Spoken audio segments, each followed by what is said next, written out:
तो स्टार्ट करते हैं। आज का सेशन है बेसिक मैथमेटिक्स और लेक्चर नंबर 11। आज का लास्ट सेशन है बेसिक मैथमेटिक्स के ऊपर, ठीक है। आज का हम लोग बेसिक नहीं पढ़ेंगे, अगली क्लास से क्या पढ़ेंगे, मोशन स्ट्रेट लाइन पढ़ेंगे। अच्छा, यूनिट एंड मेजरमेंट कौन पढ़ेगा? तो पहले हम लोग यूनिट एंड मेजरमेंट पढ़ेंगे, उसके बाद हम लोग मोशन स्ट्रेट लाइन पढ़ेंगे, ठीक है। इसके बाद का चैप्टर एक्चुअल में सबसे इंपॉर्टेंट है आपके लिए, जिससे आपका स्टार्ट होता है सिलेबस।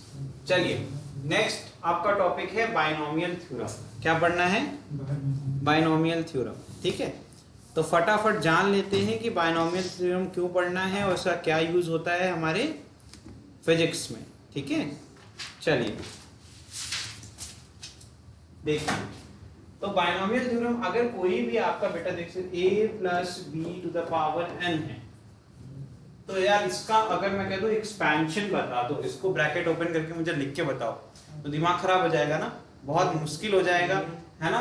मतलब बहुत, क्योंकि n नहीं पता ना। जैसे a प्लस बी का होल क्यूब होता तो बात ठीक है, ये तो आसान है ना। लेकिन अगर a प्लस बी का होल स्क्वायर तब भी आसान है, लेकिन मैंने कह दिया a प्लस बी की पावर 7। या तो एक ही तरीका है, आपको अगर ये नहीं आता है, एक्सपेंशन नहीं आता है, बाइनोमियल थ्योरम के बारे में कुछ नहीं जानते हो, तो क्या करोगे, a प्लस बी को 7 बार मल्टीप्लाई करोगे, जो कि बहुत लंबा प्रोसेस होगा। 7 तक तो तुम भी कर सकते हो, अगर मैं इसको 70 कर दूं तब तो प्रॉब्लम हो जाएगी, है ना।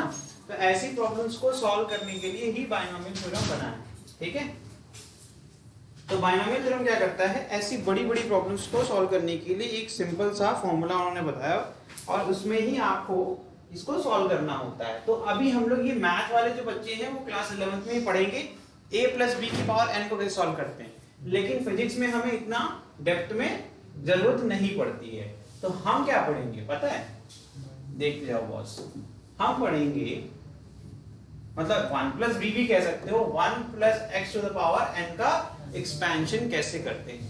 हम लोग इसके ऊपर बाइनोमियल थ्योरम की स्टडी करेंगे, क्योंकि यही हमारे फिजिक्स में सबसे ज्यादा यूज होगा, ठीक है। और हमारा ये पर्पस भी इस क्लास का यही है कि फिजिक्स में जितनी भी मैथमेटिक्स है वो समझ में आ जाए, ताकि हमारी कोई भी न्यूमेरिकल में कैलकुलेशन में एरर ना आए, ठीक है। चलिए, तो क्या लिखा हुआ है, अगर n कोई नंबर है जो कि पॉजिटिव, नेगेटिव या फ्रैक्शन हो सकता है, और x क्या है, कोई रियल नंबर है, और x की वैल्यू हमेशा 1 से छोटी होगी, ठीक है, तब x कहां लाई करता है, देखिए माइनस और 1 प्लस 1 के बीच में, ठीक है। तब कह रहे हैं बाइनोमियल थ्योरम की मदद से हम लिख सकते हैं 1 plus X to the power n is equal to 1 plus nx plus n into n minus 1 into x square upon, ये क्या लिख दिया, 2 फैक्टोरियल। जहां तक चीजें आसान है वहां तक समझ में आ जाएंगी, जहां से थोड़ा सा डिफिकल्ट होगा वहां से प्रॉब्लम शुरू। तो ये क्या लिख दिया मैंने, जल्दी से बताओ। मैंने लिख दिया 2 फैक्टोरियल। तो सबसे पहले मैं फैक्टोरियल की क्या होता है और फैक्टोरियल का क्या मतलब होता है वो मैं आपको समझा देता हूँ। एक बार मैं चेक कर लेता हूँ कि ऑनलाइन सबको अच्छे से दिख रहा है, ठीक है, बहुत प्यारा दिख रहा है, कोई दिक्कत नहीं है। सौम्या, कोई डाउट होगा तो आपको क्या करना है पता है ना, अपना माइक भी ऑन कर सकते हो, ठीक है, माइक भी ऑन कर सकते हो, that will be easier to me, कि आपकी सारी बातें मैं तुरंत सुन लूंगा और आपको बता भी दूंगा। और चैट तो आप कर ही सकते हो, वो तो व्हाट्सएप से आदत आप सबको पड़ी गई होगी। व्हाट्सएप तो आउटडेटेड बोल दिया हमने, जो सबसे फेमस चीज है आप लोगों की वो क्या है, टूल क्या कहते हैं उसको, इंस्टाग्राम। हाँ, देखो सबसे पहले कौन बोला, तो सबसे ज्यादा यूज करता है। नहीं सर, आप तो यूज ही नहीं करते। अरे वैसे ही मजाक कर रहे हैं यार, यूज करना भी गुनाह नहीं है, हर चीजें अच्छी होती है लेकिन limited. Plus dot dot dot. अच्छा, ये डॉट डॉट डॉट का क्या मतलब है, हमें अभी ये सारे एक्सपेंशन का मेथड समझना है ना, इसका मतलब क्या है हर एक टर्म का। तो पहली बात तो जितने भी प्लस के साथ जितने भी लिखे हुए ये सब क्या कहलाते हैं, टर्म्स कहलाते हैं ऑफ द एक्सपेंशन, है ना। ये सब हिस्से हैं किसके, टोटल। इस फॉर्मूले को ओपन किया तो ऐसा कुछ मिलेगा, ठीक है, बाइनोमियल कहते हैं ये। अच्छा, उसके बाद ये 2 फैक्टोरियल क्या है, तो मतलब सबसे पहले क्या सीखना पड़ेगा यार, ये फैक्टोरियल क्या वाला है ना, जिसका सिंबल कुछ इस प्रकार से होता है। तो फैक्टोरियल का मतलब ये होता है, बहुत सिंपल सी बात है, अगर किसी भी नंबर के आगे फैक्टोरियल लग गया ना, तो इसका मतलब है कि इस नंबर को आप मल्टीप्लाई करते रहिए डिक्रीजिंग ऑर्डर में अप टू 1। तो 3 लिखा है तो क्या करेंगे, 3 into 2 into 1 कर देंगे, ये इसका आंसर है। ठीक है, ऐसे ही अगर मैंने लिख दिया 6 फैक्टोरियल तो क्या हो जाएगा 6 into 5 into 4 into 3 into 2 into 1। समझ में आ गया? अच्छा चलो ये फैक्टोरियल समझ में आ गया। ये n क्या है? n तो पावर थी पूरे आपके जो भी एक्सप्रेशन था, ठीक है। 1 प्लस एक्स की पावर है, कुछ भी हो सकती है, 7 8 9 10 11 कुछ भी हो सकता है, ठीक है।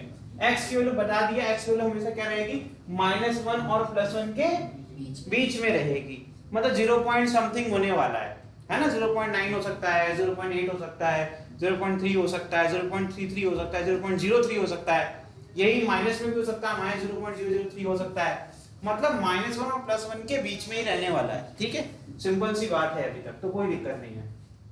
फिर अच्छा x की पावर इंक्रीज करती जाएगी जैसे जैसे टर्म्स आगे बढ़ेंगे, ठीक। और ध्यान देना n into n-1 फिर n into n-1 into n-2, फिर नेक्स्ट क्या आना चाहिए तुम्हारे हिसाब से, पैटर्न समझो। पहले nx था, मतलब x की पावर क्या थी 1, फिर x की पावर बढ़ने वाली है तो x स्क्वायर हो गया, फिर n के बाद क्या आएगा n into एक डिक्रीजिंग ऑर्डर में मल्टीप्लाई करना है तो n-1, उसके बाद n-1 के बाद क्या आएगा n-2, और x की पावर 2 थी तो क्या हो जाएगी प्लस हो जाएगी 3, मतलब x की पावर बढ़ती जाएगी और n में क्या करेंगे एक एक माइनस करके उसको मल्टीप्लाई करते जाएंगे। कब तक करेंगे? एक टाइम तो ऐसा आएगा ना कि उसमें एक टर्म आएगा n-n, अरे भाई n-2 के बाद n-3 आया, n-3 के बाद n-4 आएगा, एक टाइम तो ऐसा आएगा ना कि ऐसा नंबर मिल जाएगा जो कि n के बराबर ही होगा। तो इसका मतलब है ये जो डॉटेड लाइन है इसका मतलब है कि हम कहां जाके रुकेंगे, जब पूरा टर्म 0 हो जाएगा, है ना, क्योंकि 0 का मल्टीप्लिकेशन किसी चीज से करेंगे तो आंसर क्या आएगा देवदास, क्या हो गया? अरे गुरुदेव इनको क्या भाई, क्या बात हुई थी हमारी तुम्हारी? क्या आए जाए कुछ नहीं, लेकिन हंसते रहना है, जिंदगी में खुश तो रहना जरूरी है ना। क्या दिक्कत होगी एकदम ऐसे ऐसे करके टेंशन में बैठा हुआ है, क्या भाई क्या हो जाता है तुमको? बताओ भैया शिवांश, अरे कुछ तो हुआ यार।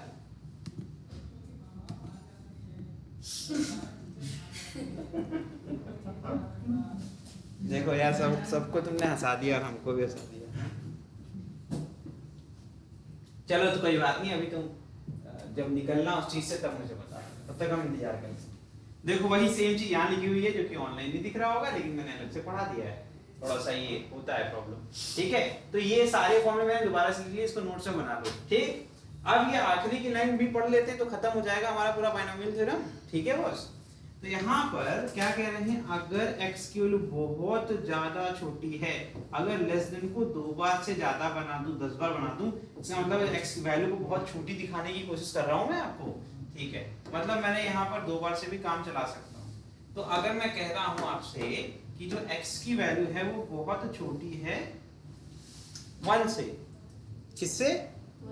1 से।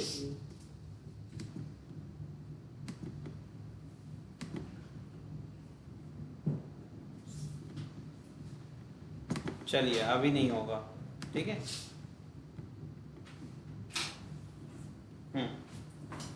तो मैं आपको समझा रहा था कि अगर x की वैल्यू बहुत ज्यादा छोटी है, किससे? 1 से। 1 से अगर बहुत ज्यादा छोटी है तो क्या होगा, देखना रहना होगा, ये रुक जा रहा है, 2-3 बार रुक गया, ठीक है। तो जो फर्स्ट दो टर्म है आपको उन्हीं को सिर्फ सॉल्व करना है, बाकी को आपको भूल जाना है। रटने के लिए सुनने में अच्छा लगा होगा, है ना, लेकिन डेप्थ में जाते हैं थोड़ा सा, क्योंकि आपको जरूरत पड़ेगी।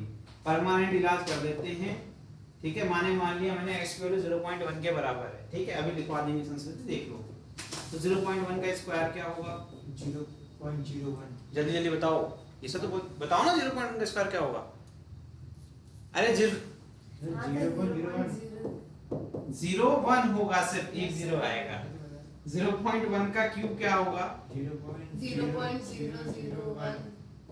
ठीक है। मैं कहना क्या चाह रहा हूँ, देखो ध्यान से, जो वैल्यू आपकी थी उसका जब हम पावर बढ़ाते हैं, मतलब स्क्वायर करते हैं, क्यूब करते हैं, फोर्थ पावर करते हैं, कुछ भी करते हैं, तो जो वैल्यू मिलती है वो और छोटी वैल्यू मिलती है।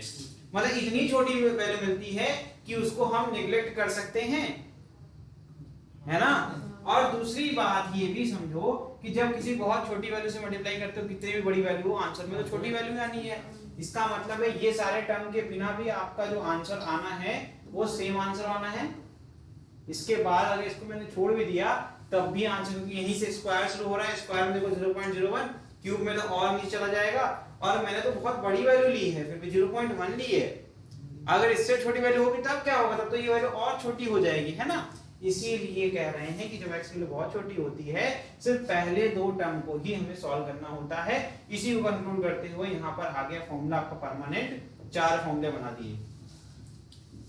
एक केस में आपका x पॉजिटिव, एक केस में आपका x नेगेटिव, और एक केस में आपकी पावर पॉजिटिव, एक में, तो इसका परमानेंट आंसर आपके पास आ गया। तो फटाफट लिख लो और सॉल्व करो। इसका एक क्वेश्चन करवाएंगे, उससे क्लियर हो जाएगा।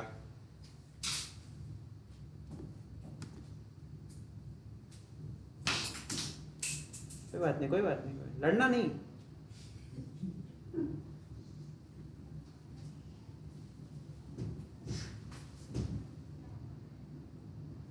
नाराज हो जाए तो बता देना हमको, पहले ही हम निकल लेंगे वैल्यू में से, पता चला ये जो है सर बहुत परेशान कर रहे थे आज हमको, है ना।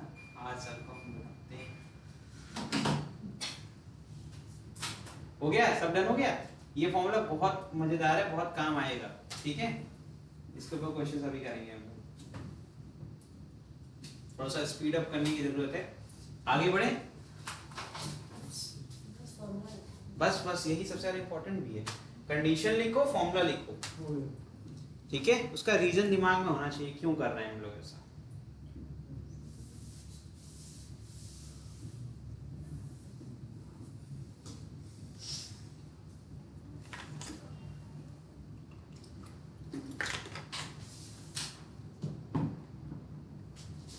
आगे मूव कर सकते हैं। चलो फटाफट देखो, एक सवाल आ गया। क्या कह रहा है भैया, इवैल्यूएट करिए 1001 टू द पावर 1/3, और कह रहा है कि 6 डेसिमल प्लेसेस तक करना है। कब तक करना है, 6 डेसिमल प्लेसेस तक। सॉल्व, लिख दे रहा हूं पूरा क्वेश्चन, अप टू 6 डेसिमल, ठीक है भैया, करो।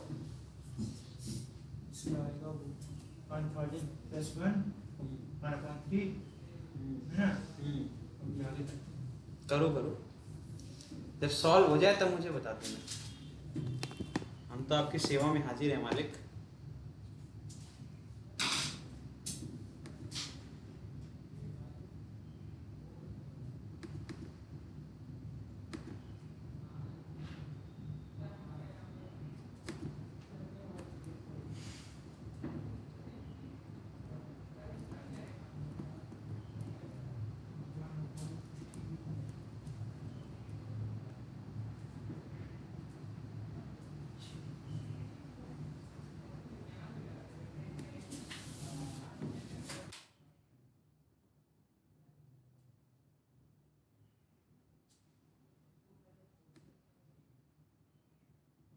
फटाफट का टाइम बचाते हैं, क्योंकि इतना स्लो नहीं कर सकते आज, हम लोग को ये फिनिश करना है।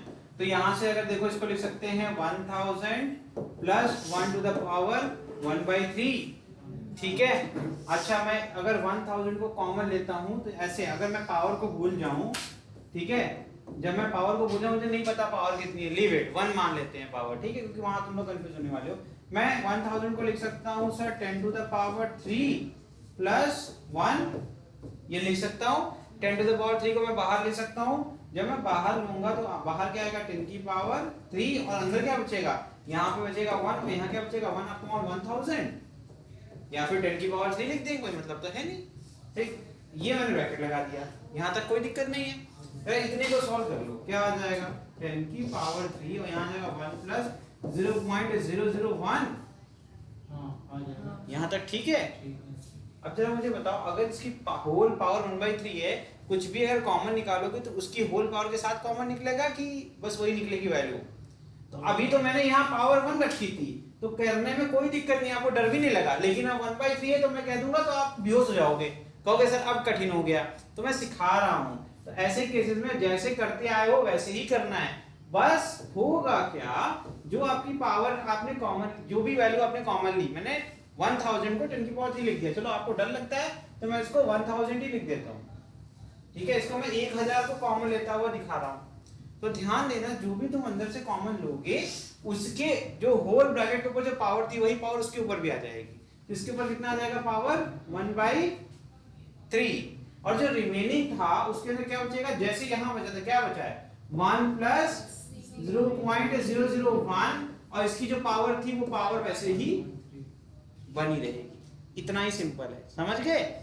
अब इसके बाद समझना, अब मैं इसको मिटा सकता हूं, अगली बार कभी भी कॉमन लेना हुआ तो कोई दिक्कत आएगी, कुछ मत करना, जो भी पावर है उसको भूल जाना, पहले अपना कॉमन वन ले लेना, ठीक है। जब सब सॉल्व कर लेना तो उसके बाद क्या करोगे, जो भी सॉल्यूशन आया उसके ऊपर पावर लगा दोगे जो ओरिजिनल में पावर थी, ठीक है। तो यही सबसे सिंपल तरीका है। आगे देखिए, अगर हम इसको सॉल्व करना चाहते हैं, ठीक है, अगर इसको हम सॉल्व करना चाहते हैं तो हम क्या करेंगे, देखिए 1000 को मैं लिख सकता हूं 10 का क्यूब। अब ये तो ब्रैकेट के अंदर था, इसको मैंने ऐसे लिख दिया, और बाहर क्या होगा पावर,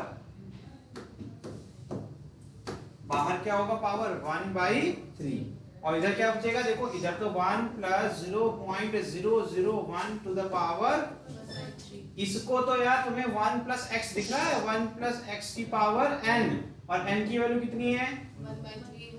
और अभी पढ़ा था कि x की वैल्यू अगर बहुत छोटी हो 1 से, जैसा कि इस केस में है, तो हमें सिर्फ 2 ही स्टेप करने हैं। तो 4 फॉर्मूले से कौन सा फॉर्मूला लगेगा, जल्दी देख के बताओ अपनी कॉपी में, मैं तब तक इसके लिए इलाज करता हूं तुम लोग के लिए। तो एक और फॉर्मूला होता है x की अगर कुछ पावर m है उसकी होल पावर, 1 प्लस सब पहला वाला लगेगा। हाँ, तो पावर क्या होती है मल्टीप्लाई हो जाती है। ये फॉर्मूला देखो ध्यान से, उसको मैं कहाँ लगाने वाला हूँ, यहाँ पर। इसकी पावर देखो m क्या है 3 और n क्या है 1/3, ब्रैकेट ओपन होगा 3 × 1/3 हो जाएगा, 3 3 कट जाएगा। यहाँ तक तो कोई दिक्कत नहीं है, सौम्य आपको समझ में आ रहा है ऑनलाइन, ठीक है। कोई दिक्कत हो तो मुझे बता दें आप लोग, इतनी कृपा करें, ठीक है, ओके। और इधर क्या बचेगा, इसको मैं डायरेक्टली कर दूं, नहीं चलो एक स्टेप बढ़ा देते हैं, आप लोगों को बुखार ना आए, कोई दिक्कत नहीं। पहले मैंने इसको निपटा दिया, आंसर में क्या बचा, मतलब पहला टर्म तो सॉल्व हो गया, ये मल्टीप्लिकेशन में 10 बचेगा सिर्फ, क्योंकि 3 3 कट गया, बचेगी पावर 1, 10 की पावर 1 का मतलब आंसर 10 ही आ रहा है, ठीक है। चलो अब मैं यहाँ पर इसको अलग कर लेता हूँ, और मैं फाइनली लिख देता हूँ 10 × 1 प्लस 0.001 होल पावर 1/3। अब यहाँ से मैं बाइनोमियल, अब जाके शुरू होगा, अभी तक तो बाइनोमियल लगा ही नहीं, अब बाइनोमियल लगाएंगे। बाइनोमियल के हिसाब से क्या होगा, अगर 1 plus X to the power n होगा तो आंसर में 1 प्लस n इंटू एक्स आएगा, यहाँ ब्रैकेट में लिखूंगा for x is very very less than 1। इस तरीके से नोट्स बनाइए, फॉर्मूला भी लिख दिया मैंने फटाफट। तो इसका मतलब है 10 इंटू ब्रैकेट में 1 प्लस n की वैल्यू कितनी है 1/3 इंटू बताओ 0.001, यही इसका आंसर है। तो अभी इसको डिवाइड करोगे, 1/3 क्या आता है 0.3333 एंड सो ऑन, यहाँ पर 0.001 लिखा हुआ है। अब लगाओ बंदी, तो पहले 0.001 को अगर हम चाहें तो 1 भी कर सकते हैं, 0.33 इंटू 0.001 हो जाएगा। अरे कुछ नहीं आता है यार, तो ये देखो ना डेसिमल प्लेसेस को बस आगे बढ़ाना है, और बाद में क्या आ जाएगा 3 3 आ जाएगा लास्ट में। तो कर लो जल्दी से, मुझे आंसर बताओ। हाँ, इसको पहले सम कर लेना फिर मल्टीप्लाई कर लेना, ठीक है, और मुझे फाइनल आंसर बता देना, ठीक है।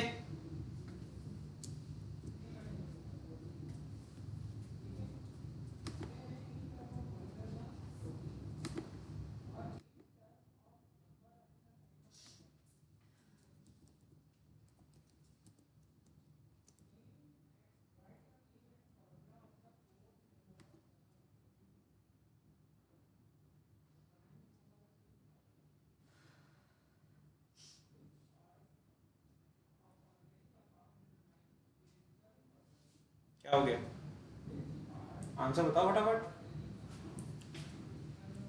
अभी कर रहे हो, नोट कर लो, जल्दी करो लेकिन।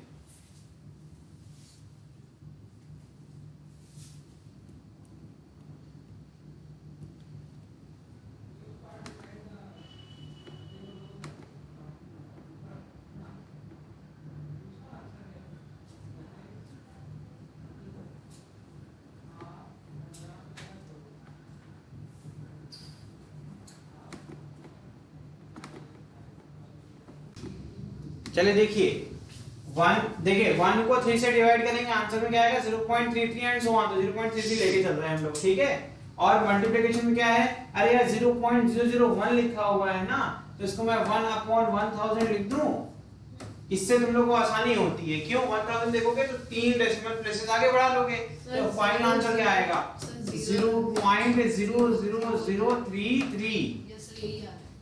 ये इतने पार्ट की बात की मैंने, सिर्फ इतने पार्ट की, और 1 प्लस कर दोगे तो 1.00033 है ना, सिंपल एज दैट।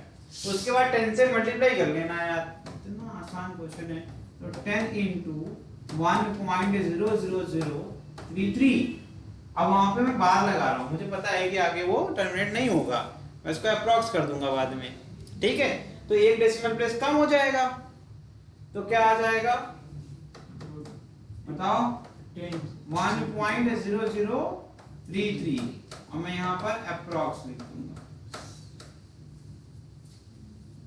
है ना।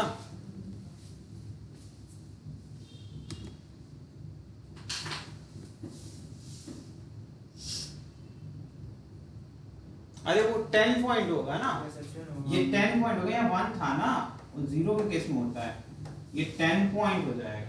वो तो मैंने देखा था, तो गलती हो गई, ठीक है। ये आ गया 10 पॉइंट, यस यही इसका आएगा, ठीक है। नोट कर लो, फटाफट नोट करो, नेक्स्ट क्वेश्चन करते हैं। हो गया, चलो नेक्स्ट। ये क्वेश्चन देखो, इसमें लग रहा होगा बायनोमियल नहीं लगेगा ना, इसमें तो बायनोमियल से ही पूरा क्वेश्चन सॉल्व हो जाएगा, और एक्चुअल में ये आपको मिलेगा अपने ग्रेविटेशन चैप्टर में। तो ये ध्यान से देखो, the value of acceleration due to gravity small g at height h above the surface of earth is given by g dash is equal to small g r square upon r plus h का whole square. अगर कह रहे हैं h की value बहुत कम है radius of earth के comparison में, ये r जो है ये रेडियस ऑफ अर्थ है, ध्यान दीजिएगा। ये r क्या रिप्रेजेंट कर रहा है, रेडियस ऑफ अर्थ, ठीक है। r रिप्रेजेंट कर रहा है रेडियस ऑफ अर्थ को। तो कह रहे हैं कि इसमें से कौन सा ऑप्शन करेक्ट होगा, बहुत सिंपल क्वेश्चन है। तो इसमें एक्शन में सिर्फ बायनोमियल लगाना है, ये कंडीशन इसीलिए बताई है ताकि तुम इसको 1 प्लस एक्स के फॉर्म में देख पाओ, उसके लिए दिमाग लगाना पड़ेगा। g डैश बराबर g r स्क्वायर। अब देखना ध्यान से होगा क्या, मैं अगर इसमें से अभी मैंने सिखाया है तो मैं इतनी उम्मीद करूंगा कि आप कॉमन लेना जान गए हो। r कॉमन ले सकता हूं मैं, मैंने क्या बोलता, पावर मत देखो, r कॉमन लोगे तो अंदर क्या बचेगा 1 प्लस h अपॉन r, और फिर मैंने क्या कहा था, जो पावर है वो पावर लगा दो। तो ये देखो ये r स्क्वायर कट गया, सिंपल था। अब देखो ध्यान से बचेगा क्या, g upon 1 plus small h upon r square, r का होल पावर, यहाँ r था ना बेटा, ब्रैकेट के बाहर क्या था पावर प्लस 2। हमने ये पढ़ा है, जितनी बार भी बायनोमियल लगेगा वो न्यूमरेटर में लगेगा, क्योंकि 1 प्लस एक्स की पावर n तो न्यूमरेटर में पढ़ाई थी मैंने, ये तो डिनोमिनेटर में है। क्योंकि इसकी वैल्यू लेस देन 1 कैसे आई, क्योंकि मुझे पता रेडियस ऑफ अर्थ बहुत बड़ा होता है, और h पहले से कह रहा है वेरी वेरी लेस देन, तो बहुत छोटी वैल्यू को बहुत बड़ी वैल्यू से डिवाइड करेंगे तो वो 0 -1 और +1 के बीच में आ जाएगा, यस आ जाएगा। इसका मतलब बायनोमियल कंडीशन यहाँ लगेगी, लेकिन प्रॉब्लम ये है कि डिनोमिनेटर में है। लेकिन मैंने वही एक और चीज पढ़ी थी, एक फॉर्म पढ़ा था 1 प्लस एक्स की पावर माइनस n, चेक करो अपनी कॉपी में है, ठीक है। तो इसका मतलब है कि अगर मैं इसको इनवर्स फॉर्म में लिख दूं, इस डिनोमिनेटर को ऊपर लेके आ जाऊं तो काम हो जाएगा। तो यहां से आगे की तरफ g into 1 plus H upon R whole power -2, खत्म, ठीक है। तो यहां से आंसर क्या आएगा, 1 प्लस एक्स की पावर -n का होता है 1 माइनस n x, यही होगा ना बॉस। तो g इंटू 1 माइनस 2 और x कितना है, देखो कौन सा ऑप्शन करेक्ट है, खत्म। और बताओ, हो गया बायनोमियल।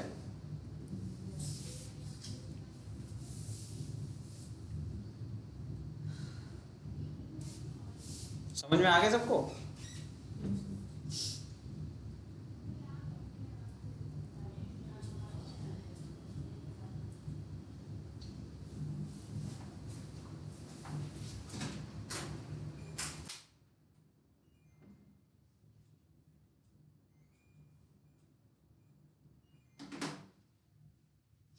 आगे बढ़े।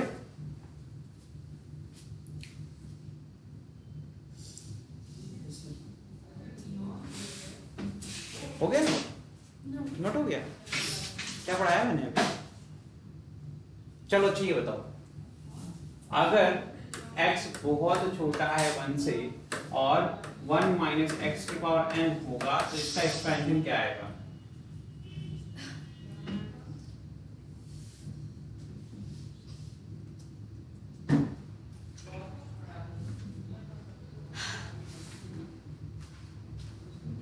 टाइम काट रहे हो बेटा तुम क्लास में? ये तो यार अभी लिखवाया है ना, मैंने फॉर्मूला पूछे, तुम्हारी कॉपी में है वो फॉर्मूला? कहाँ है?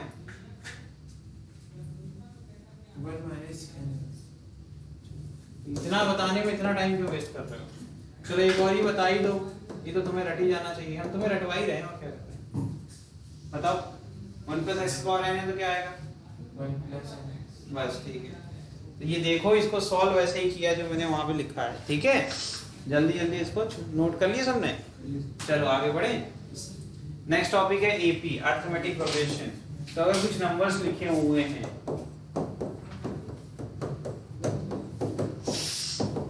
इनके बीच में अगर सारे नंबर्स क्या कहलाएंगे? इसके टर्म्स कहलाएंगे।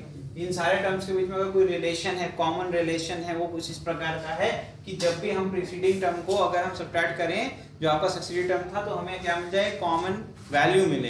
कोई भी रैंडम पकड़ लो, 5 और 6 में 6 - 5 1 आ रहा है, 4 - 3 1 आ रहा है, 3 - 2 1 आ रहा है, तो इसका मतलब एक कॉमन डिफरेंस है सारे टर्म्स के बीच में, ठीक है?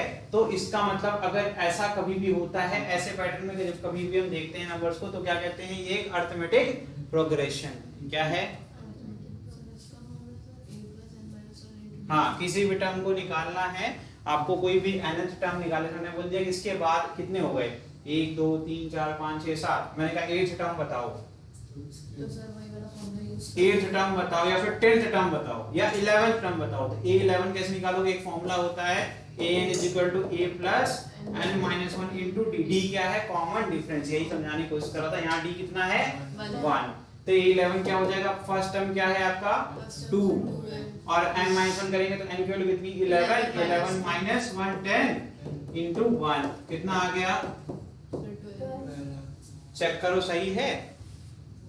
चेक करो सही है? गलत है। कैसे गलत है? तो सही है। सही है। नहीं देखो, तो मुझे लगा वो 2 into 10 लिखा है तो मुझे लगा 20, फिर मैंने ध्यान से देखा तो 2 plus 7 था। हाँ, कोई बात नहीं, सस्ते नशे नहीं करने चाहिए, नशे ही नहीं करने चाहिए यार। ये सीक्वेंस ऑफ नंबर विचार नहीं है, वैसे एक नशा करना चाहिए सक्सेस का।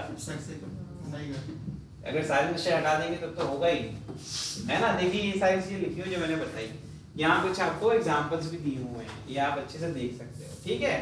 अब मैं यहीं पर, क्योंकि आपका समय बचाऊंगा, मैं यहीं पर आपको की बहुत ज्यादा बेसिक है, ये आपको आता है मैक्सिमम से सम वाली सीरीज बता दूंगा, ठीक? इंपॉर्टेंट पार्ट क्या है? ज्योमेट्रिक प्रोग्रेशन इसके बाद ही होगा, ठीक है? ये देखो जीपी, दोनों के क्वेश्चंस एक साथ कराऊंगा, जीपी पे भी पढ़ ही लो। जीपी में क्या होता है? सेम तरीके से है लेकिन इस बार कॉमन डिफरेंस नहीं होता दोनों नंबर्स के, जितने भी टर्म्स होंगे उनमें कॉमन मल्टीपल होगा। जैसे 2 का टेबल लिख दो, है ना? जितने भी टेबल है सब इसके एग्जांपल है। ये 6 होगा, 6 के बाद 8 होगा एंड सो ऑन, है ना? सब में कॉमन मल्टीप्लिकेशन क्या है भैया? टेबल सारे एग्जांपल होंगे जीपी के।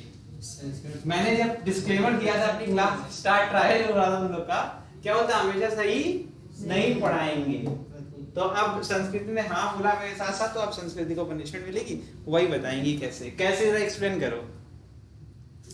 टेबल पढ़ो जरा, टेबल पढ़ो।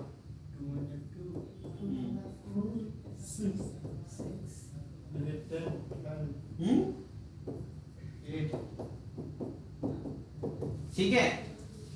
अच्छा ये बताओ जिस तरीके से मैंने लिखा था, क्या लिखा मैंने, एक मिनट 2 4 6 गलत है सर, 2 4 8 होगा। 2 4 8 होगा, सब में 2 2 होगा नहीं 2 2 4 8 सर, फिर 16। अगर मैं कह दूं कि यही है आपका जीपी, तो आपके अंदर टैलेंट होना चाहिए। सर कह रहे थे, ऐसे कह रहे थे कि सर एक काम कर दो, बस तुम इसको 1 बना दो, यस सर।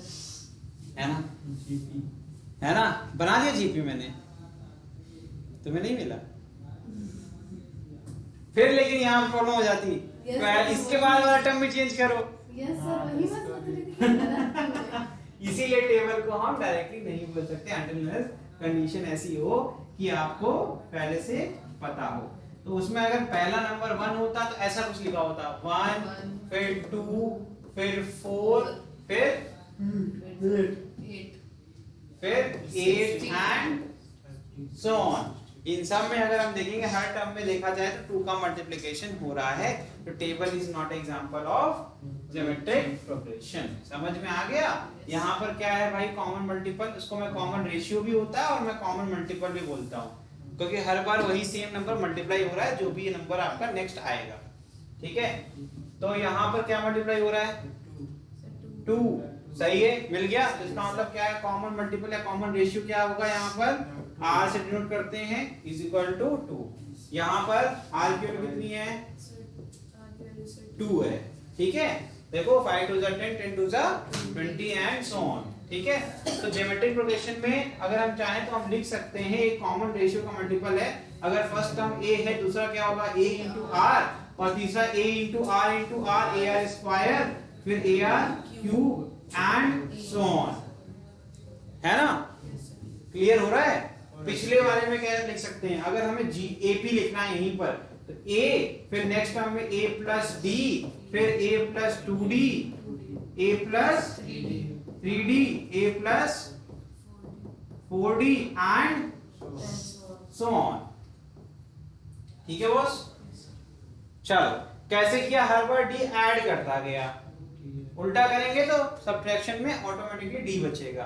देखो कॉमन डिफरेंस निकाल लो, उसमें a plus d minus a बचेगा तो d ना। ठीक, सेम आगे कर लो, a plus 2d minus a minus d, तो एक d कट जाएगा और a तो पूरा कट जाएगा, बचेगा फिर से d एंड सो ऑन हर बार। तो ये मैंने क्या लिख दिया, AP का जनरल फॉर्म, और ये क्या लिख दिया, GP का जनरल फॉर्म। ये क्लियर हो रहा है। ठीक है, एक बार चेक कर लें। चलो, अब यहां तक जनरल चीजें भी बता दी। अब पढ़ने जा रहे हैं सम, कि अगर कोई ऐसा कह दे आपसे कि एक काम करो, इन सबको जोड़ के दिखाओ, जैसा कि यहाँ पे कह रहा है। ठीक है, जब हम सम करते हैं तो सीरीज में आ जाता है। ठीक है, तो जो AP अरिथमेटिक्स, जो आपका सीक्वेंस के फॉर्म में नंबर्स ये सीक्वेंशियल फॉर्म में लिखे हुए हैं ना, इनको कहते हैं कि सम करो, तो इनकी सीरीज हो गई। ठीक है, सीरीज में इनको ऐड कर डालो, मतलब सीरीज का मतलब जानते हो ना, तो एक के बाद 2 आएगा, 2 के बाद 3, 3 के बाद 4, तो वो सब सीरीज में ऑर्डर वाइज होते हैं। तो मैंने कहा ऐसे जितने टर्म्स हैं उनको सीरीज में ऐड कर दो, यही होता है सीरीज का मतलब। तो आप कह रहे हैं सम निकालना है, तो पहले एक फॉर्मूला सीख गया कि कोई भी टर्म निकालना है, उसके लिए एक फॉर्मूला है an = a plus n - 1 into d। ठीक है, n क्या होता है, नंबर ऑफ टर्म जितने भी हैं। तो सम निकालना है अगर AP का, तो एक फॉर्मूला होता है Sn = n/2 ब्रैकेट में 2 into a या फिर a0। a या a0 दोनों क्या रिप्रेजेंट करते हैं, पहले टर्म को। इस केस में क्या है 2, हम लोग इसको सॉल्व भी करेंगे।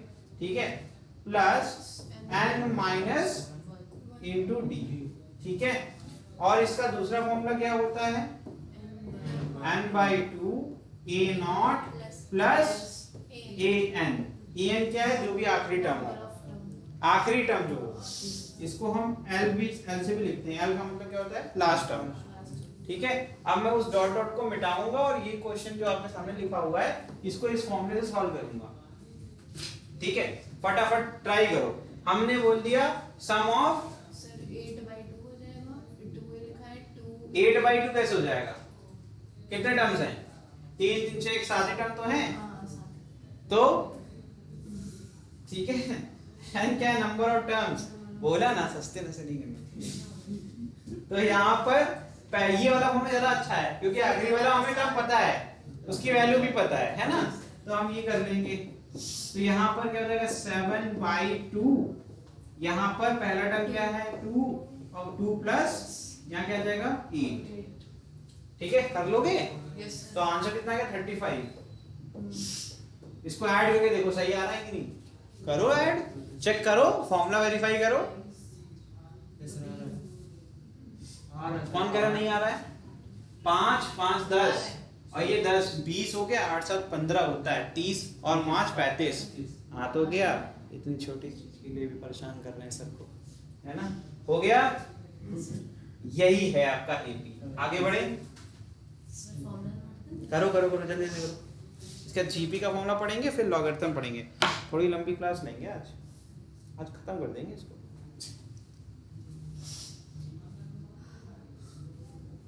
चलो जल्दी करो।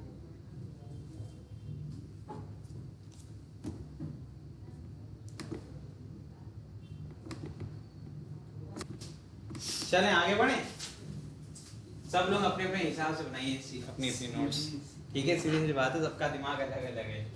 मैंने नहीं बोला, ये बात ध्यान रखना। ठीक, अब इसमें काउंटिंग तो करना आता ही होगा यार। जल्दी से करो, कितने टर्म्स हैं? 1 2 3 4 5 6 7। तो S7 कितना हो जाएगा? 7/2। पहला टर्म कितना है? 7। आखिरी टर्म कितना है? 25। सॉल्व करके मुझे आंसर कौन बताएगा?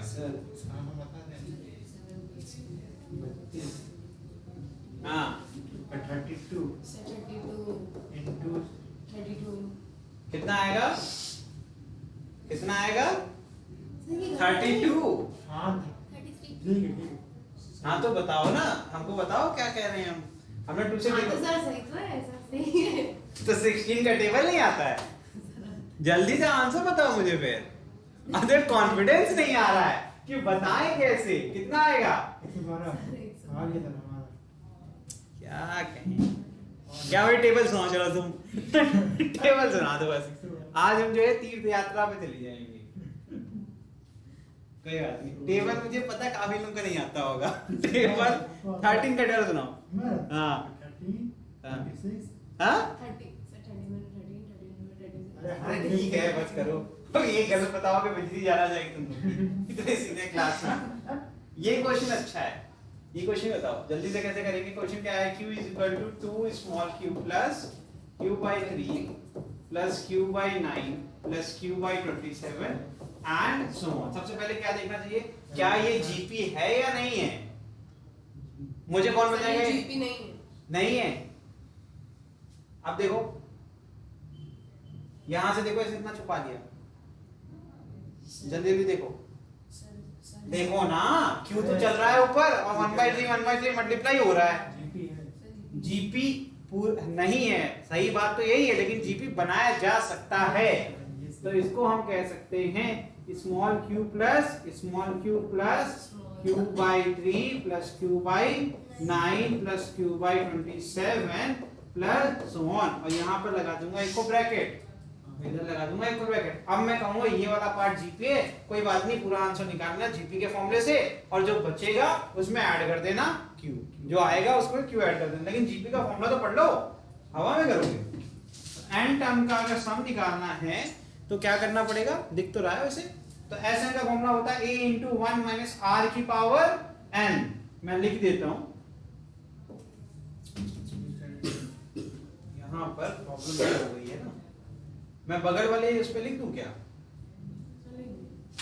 चलो यहाँ लिख देते हैं। S N is equal to होता है a क्या हो गया, first term into 1 minus r की पावर n और डिवाइडेड बाई 1 माइनस r। ठीक है, ये कब होगा? जब r की वैल्यू 1 से छोटी है। दो फॉर्मूले हैं भाई, जब r की वैल्यू 1 से छोटी है। दूसरा फॉर्मूला क्या है? अब इस r की पावर n को हमें आगे करना पड़ेगा। दूसरा फॉर्मूला क्या है? Sn is equal to a into r to the power n minus 1 upon 1 r minus, because r is greater than 1, तो r greater than 1 होगा तो यहाँ पर नीचे निगेटिव नहीं आना चाहिए, इसीलिए ऐसा। ठीक है, हम सम कर रहे हैं। ये दो फॉर्मूले याद रखना। लेकिन अगर इनफाइनाइट नंबर ऑफ टर्म्स हो तब उस केस में क्या होगा? तब हम s infinity is equal to a upon 1 minus r। अगर r की वैल्यू लेस देन 1 है तो दो फॉर्मूले होगा a upon 1 minus r, S infinity, ठीक। अगर r की वैल्यू लेस देन 1 है, और दूसरा फॉर्मूला क्या है एस इंफिनिटी का, a अपॉन r माइनस 1, अगर r की वैल्यू 1 से बड़ी है। अब समझ में आ गया, ठीक है। बस यही फॉर्मूले लिख लो, इसी का यूज करेंगे।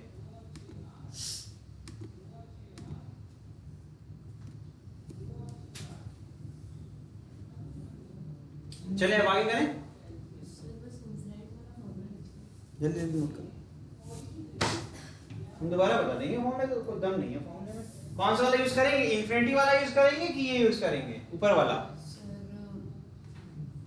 इंफिनिटी वाला शायद। हाँ इन्फिनिटी, क्योंकि यहाँ पे नंबर ऑफ टर्म्स इनफिनिट है। तो एस इन्फिनिटी क्या होगा भाई, इज इक्वल टू कौन सा वाला फॉर्मूला यूज करेंगे, r की वैल्यू लेस देन 1 है ग्रेटर देन 1 है? Sir greater than 1। Greater than 1 है r की वैल्यू। नहीं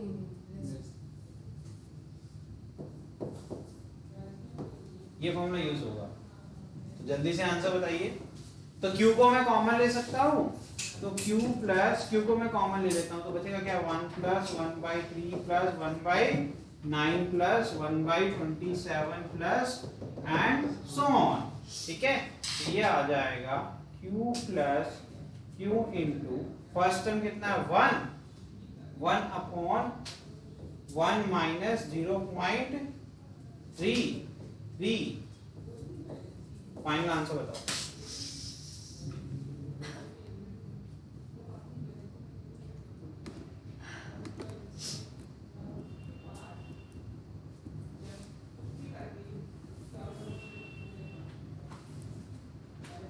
चलो तुम फ्रैक्शन में सॉल्व ले लो, परेशान मत हो।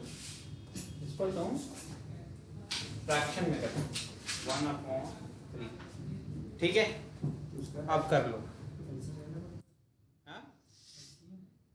हाँ एलसीएम लोगे और क्या लोगे। तो एलसीएम कितना आएगा 3 माइनस 1 क्या होता है 2, और 3 ऊपर चला जाएगा तो बचेगा क्या 2/3 कि 3/2? 3/2। तो यहाँ जाएगा q प्लस 3q/2, या फिर मैं कह सकता हूँ 5q/2। अब ये किसको नहीं आया ये बताओ, एलसीएम लेना नहीं आता है। एलसीएम से आ जाएगा। अब कोई बात नहीं, चलो हम बता देते हैं भाई, रोना नहीं। कि q प्लस, अरे हम सब बच्चों को पढ़ाते हैं, हमारे सारे बच्चे एक बराबर 1 माइनस 1/3, ठीक है। अब क्या होगा, देखो यहाँ एलसीएम कितना आएगा भैया q प्लस q, और यहाँ जाएगा 1 अपॉन, देखो यहाँ पर एलसीएम पहले 3 आएगा, फिर न्यूमरेटर क्या आएगा, देखिए 1 से डिवाइड करेंगे, क्वेश्चन कितना आ गया 3 into 1 3 minus 1, ठीक है। 2/3 है। अब ये देखिए 2/3 आएगा, जगह नहीं है, थोड़ा सा हम एक्सक्यूज करिएगा। 2/3 और ये 3 ऊपर चला जाएगा तो 3q/, यहाँ तक तो हो गया होगा। इसी तरीके से यहाँ पर फिर से एलसीएम लीजिए, तो एलसीएम कितना आएगा 2, 1 से डिवाइड करेंगे 2 को तो कोसेंट में 2 आ जाएगा, न्यूमरेटर में चला जाएगा 2q हो जाएगा, 2q प्लस 3q क्या बन जाएगा, ठीक है। बस हो गया डन।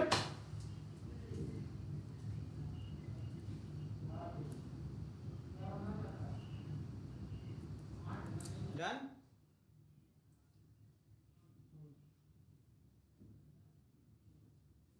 नेक्स्ट कर सकते हैं, फॉर्मूले पीछे लिख लिए सारे।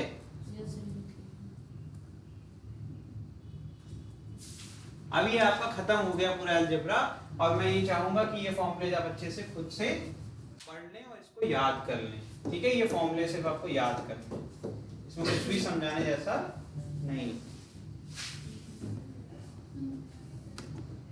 और फिनिश कैसे करेंगे, फिनिश हमेशा हाई पे करना है। तो सबसे डिफिकल्ट क्या लगता है हमें, लॉगरिथम है ना, एंटी लॉग, उसके साथ फिनिश करेंगे पूरे बेसिक मैथ, ठीक है। इसमें से कोई फॉर्मूला ऐसा नहीं है जो आपको नहीं आता होगा, आपने कहीं ना कहीं पढ़ा होगा, इसको पढ़ लेना। बस ध्यान देना ये 3 टर्म वाला जो फॉर्मूला है इसको अच्छे से याद कर लेना, ठीक है।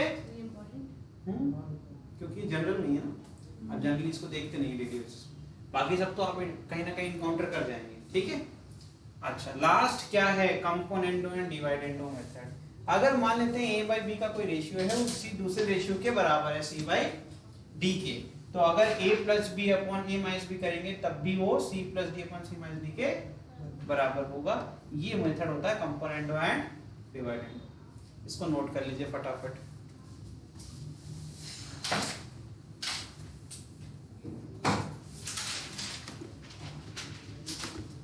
डन। अब कम से कम 10-15 मिनट क्लास को एक्सटेंड करेंगे और लॉगरिथम पूरा फिनिश करेंगे, ठीक है। लॉगरिथम बचाए सिर्फ एक टॉपिक वो पढ़ लेंगे आज।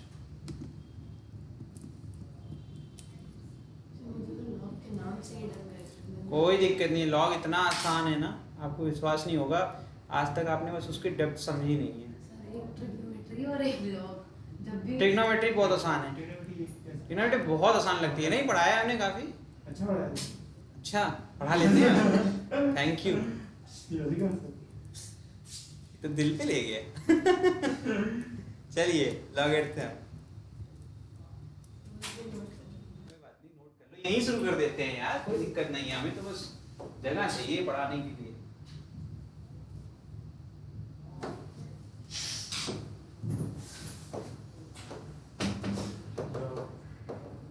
पूरा हम जो है लिख के ही पढ़ेंगे। जैसे मान लीजिए if a to the power x is equal to n, कोई n क्या है, कोई भी नेचुरल नंबर हो सकता है, ठीक है। तो अगर इस पे लॉग अप्लाई करते हैं, ऑन अप्लाइंग लॉग क्या हो जाएगा ये, it will become log base a n is equal to x। ये सबसे पहला और सबसे बेसिक एग्जांपल है कि लॉगरिथम लगने के बाद कोई भी एक्सपोनेंशियल फॉर्म का फंक्शन कैसा दिखता है। ध्यान से देखो, जो बेस होगा, देखो पावर का बेस वो किसका बेस बन जाएगा, लॉग का बेस, और जो इस a की पावर, बेस की जो पावर x की जो वैल्यू थी वो क्या बन जाएगा, लॉग का वेरिएबल, और जो पावर थी वही उसका आंसर, मतलब वैल्यू। समझ गए। तो अलग अलग चीजें बोल देते हैं, इसको वेरिएबल बोल देते हैं, डिफाइन करते हैं। अभी ये तो मेन बॉडी है, इसको कहते हैं बेस। ये क्या हो गया तुम्हारी, समझ में आया। और एक्चुअल में ये है क्या, ये एक्सपोनेंशियल की पावर है। क्या है ये, पावर इन एक्सपोनेंशियल फॉर्म। अगर इसी को हम एक्सपोनेंशियल फॉर्म में लिखें तो क्या हो जाएगा, ये it will become power. So what is anti logarithm, anti logarithm is the reversal of log. So हमने किस पे लॉग लगाया था, तो एंटी लॉग क्या होगा, इसी के ऊपर जब एंटी लॉग लगाएंगे तो हमें क्या मिलना चाहिए वापस से, a to the power x is equal to n, ये मिलना चाहिए, है ना। तो एंटी लॉग कुछ इतना डरावना नहीं होता है, बस लॉग को हटा के जब भी देखो आंसर उसके एक्सपोनेंशियल फॉर्म में होते हैं, मतलब पावर के फॉर्म में आते हैं। एंटी लॉग करते हैं, कहीं भी देखना जाके केमिस्ट्री में काफी यूज करते हैं, है ना। एंटी लॉग को इतना डरना क्यों है, एंटी लॉग का मतलब है कि पहले वो एक्सपोनेंशियल फॉर्म में था। एक्सपोनेंशियल फॉर्म क्या बताया था मैंने, कोई भी अगर 2 की पावर x लिखा हुआ वो एक्सपोनेंशियल फॉर्म माना जाएगा, है ना। तो इसका मतलब है कि अगर हम वापस से एक्सपोनेंशियल फॉर्म में कन्वर्ट कर दें पूरे के पूरे फंक्शन को, तो हमें क्या मिल जाएगा, anti log of any function, है ना। तो एंटी लॉग लगाया इसके ऊपर तो हमें क्या मिलेगा, और इस पे लॉग लगाया तो क्या मिलेगा, लॉग लगाया तो हमें log base a is equal to x मिल जाएगा, एंटी लॉग लगाएंगे e to the power x is equal to n मिल जाएगा। उल्टा है। हाँ हाँ हाँ, इसी का उल्टा है। Reversal of the logarithm is called as anti log, ठीक है।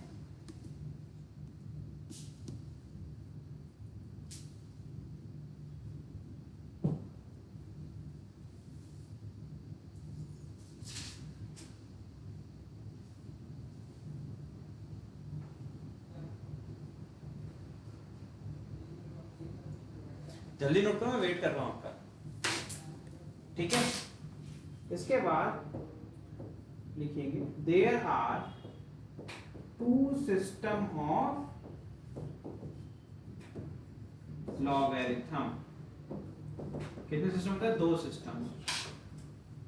एक सिस्टम में बेस क्या होता है, लॉग बेस 10, यहाँ पर कोई भी आप मान सकते हैं, यहाँ पर कुछ भी आपने मान लिया, चलो n ही मान लिया, ठीक है। और एक क्या होता है, लॉग बेस ई n। यहां फोकस करना है बेस पे, ठीक है। 2 ही सिस्टम होते हैं, एक में बेस 10 होता है, एक में बेस ई होता है। ये जो बेस 10 वाला होता है इसको कहते हैं कॉमन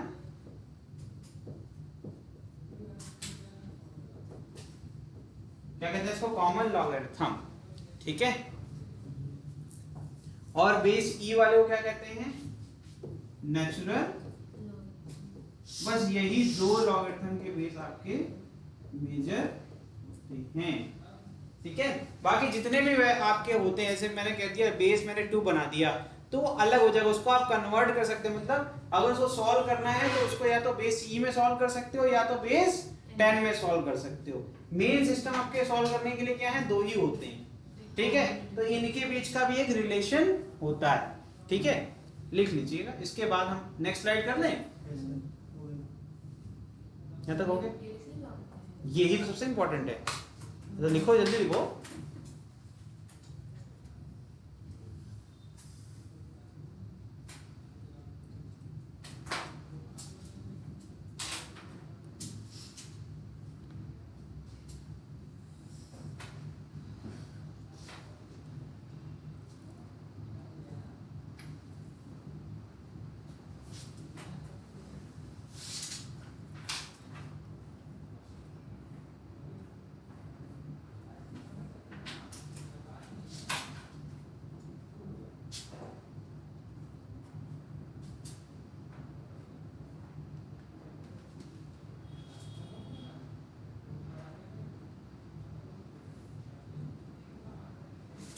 तो अगर यहाँ पर आपका log बेस है यानी इक्वल टू x था, तो रिवर्सल करेंगे तो वापस से इसकी अगर वैल्यू की तरफ देखें ध्यान से, तो एंटी लॉग करेंगे तो हमें क्या मिलेगा, n ही तो मिलेगा, है ना।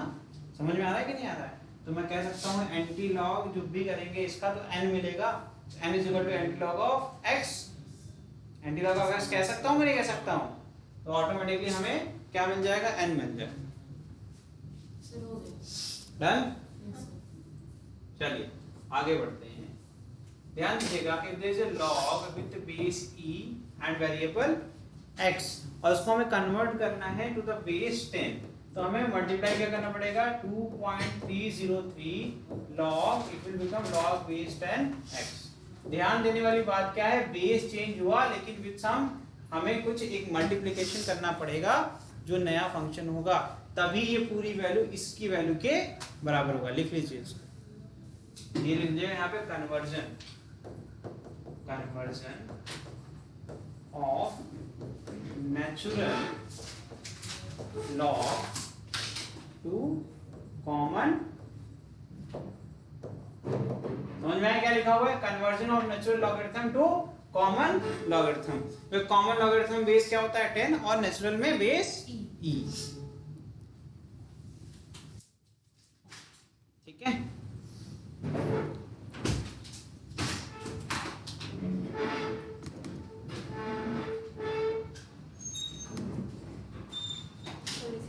लिख लिया, फटाफट कुछ इंपॉर्टेंट फॉर्मूले लिखो, सम इंपॉर्टेंट फॉर्मूले, ठीक है। फर्स्ट, अगर आपका log बेस है m इंटू n के फॉर्म में लिखा है वेरिएबल, तो इसका एक्सपेंशन लिखेगा log बेस है m प्लस log बेस है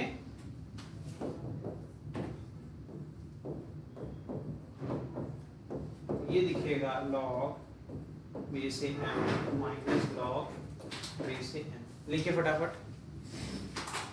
अगर कभी भी आपका log है बेस, आप ये देखो कोई भी बेस आप ले सकते हो, कोई दिक्कत नहीं है। m की पावर n है तो क्या हो जाएगा, n into log base a, ठीक है।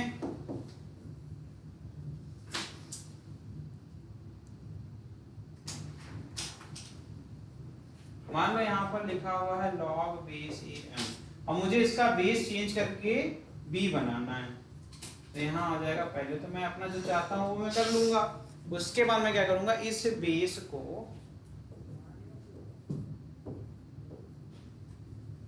ठीक है, इसका log ले लूंगा, ठीक है। समझ में आया।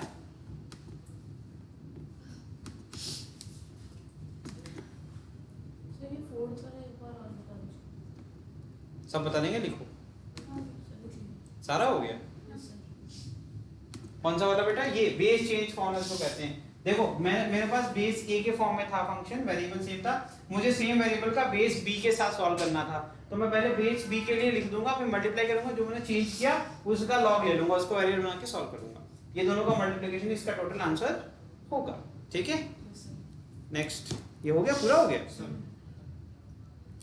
तो बिफोर कंक्लूडिंग मैं एक बार चेक कर लेता हूँ, कुछ और तो नहीं मुझे पढ़ाना है। कंक्लूडिंग कुछ अगर और एक्स्ट्रा आपको बता दें।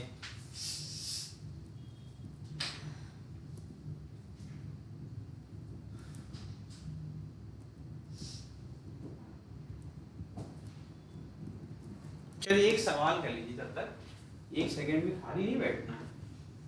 क्वेश्चन है स्क्वायर रूट 0.99, इसका आंसर क्या होगा?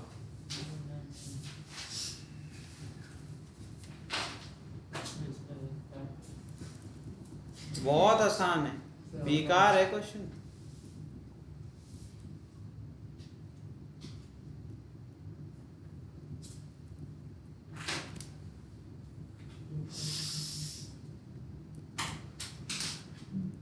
दो तीन बूस्टर चीजें आपको बता देते हैं, उसका छोड़ देंगे आपको।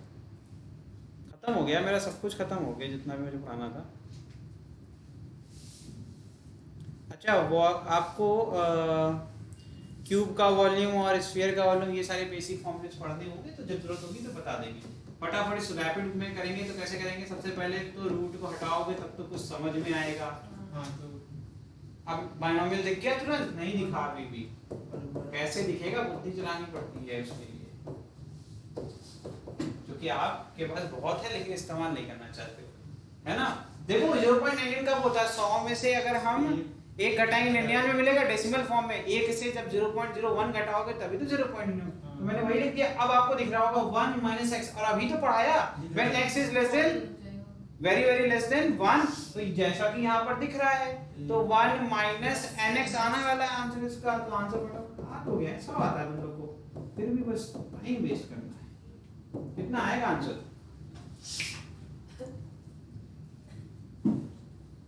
0.059 ना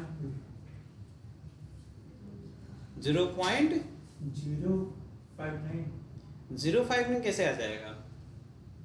अरे तुम इसको देखो ना यार, 1 है 0.5 आएगा, एक डेसिमल प्लेस और 2 डेसिमल प्लेस, एक बढ़ जाना है यार। कितना दिमाग लगाते हो? क्यों लगाते हो? मत लगाओ, दिमाग की जरूरत ही नहीं है हम लोग को, हम लोग सब ऐसे ही कर लेंगे। बस ऐसे देखो, सीखो, फिर अगर नहीं आता है तो ये डेसिमल तो भूल जाओ। 5 × 1 दिख रहा है मुझे, ठीक, 5 × 1 क्या आएगा? 5। मैं पहले लिख दूंगा यहाँ पर ऐसे 5, ठीक, उसका गिनती करूंगा 1 2 3, यहाँ 2 डेसिमल प्लेस, यहाँ 1 डेसिमल प्लेस, ऐसे लगाऊंगा 1 2 1 2 3 हो गया, काम हो गया। सही, इतना ही सिंपल है। डेसिमल डेसिमल को देखकर डर ही नहीं लगेगा, भाई दिमाग ही लगा ना। डेसिमल के सारे क्वेश्चन देखना ऐसे ही करूंगा मैं। फिर 0.005 है तो बचेगा क्या भाई? 0.99। खत्म यार, क्या सवाल था, बेकार बेकार सवाल तुम लोग से क्या पूछ रहे हैं हम, है ना।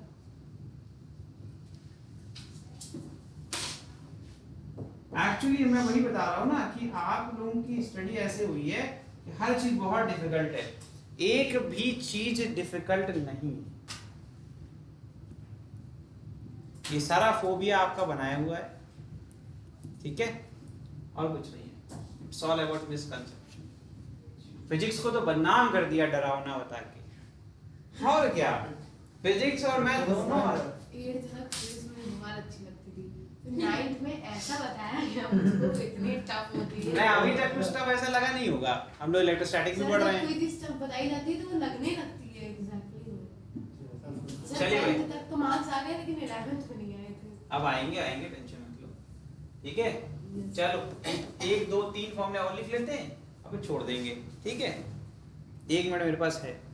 तो अगर आपसे किसी ने कह दिया sum of first n natural number निकालो, ये सब काम आ जाएगा। जैसे कि मैंने मुझे 177 का सम निकालो, उसके लिए फॉर्मूला क्या होगा?